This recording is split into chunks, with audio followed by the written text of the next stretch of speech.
the inability of the Roman Empire to permanently conquer Iran, ruled first by the Parthian Empire c. 247 BCE 2–4 CE and later by the Sasanian Empire 2–651 CE, remains one of the most significant geopolitical deadlocks of the ancient world. Decity 2024. While Rome successfully subdued the Mediterranean, Western Europe, and parts of the Near East, its expansionist ambitions consistently shattered against the Iranian plateau. Ferguson 2005. Stirk 2023. Rather than a single catastrophic defeat, Rome's failure was the result of a permanent strategic, military, and logistical mismatch between the two superpowers. Ferguson 2005. 1. The military mismatch, infantry versus cataphracts. The backbone of the Roman war machine was the heavy infantry legion. This system was spectacularly effective in the enclosed, broken terrain of Europe and the Mediterranean basin. However,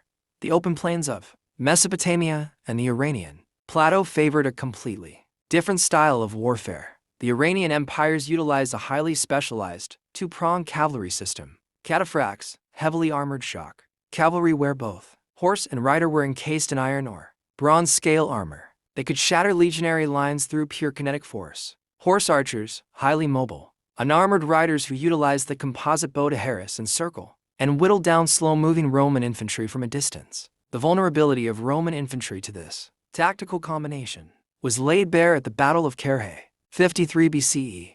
Decote N.D. Gregorati N.D. Marcus Licinius Crassus led 7 legions into Mesopotamia, only to be completely annihilated by a vastly outnumbered Parthian cavalry force under the commander Serena. The horse archers utilized the famous Parthian shot, feigning retreat only to turn backward in their saddles and unleash devastating volleys at the pursuing Romans, while camel trains continuously resupplied them with arrows. 2.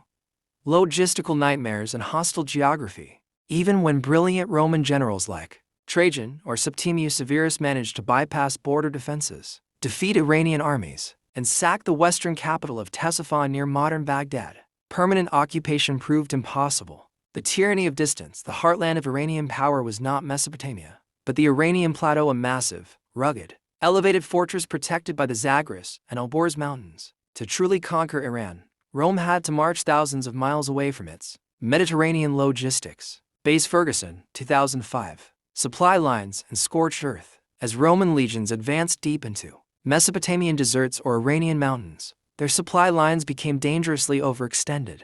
Iranian forces regularly employed scorched earth tactics, burning crops and poisoning wells, leaving the Romans to starve or succumb to disease. Climate extremes. Roman legionaries, equipped for temperate European or Mediterranean climates, suffered intensely under the brutal, arid heat of the Mesopotamian summer and the freezing winters of the Armenian highlands. 3. Near-equal administrative and economic sophistication. Rome was accustomed to conquering tribal societies, such as the Gauls or Britons, or fractured kingdoms that could be systematically dismantled or assimilated.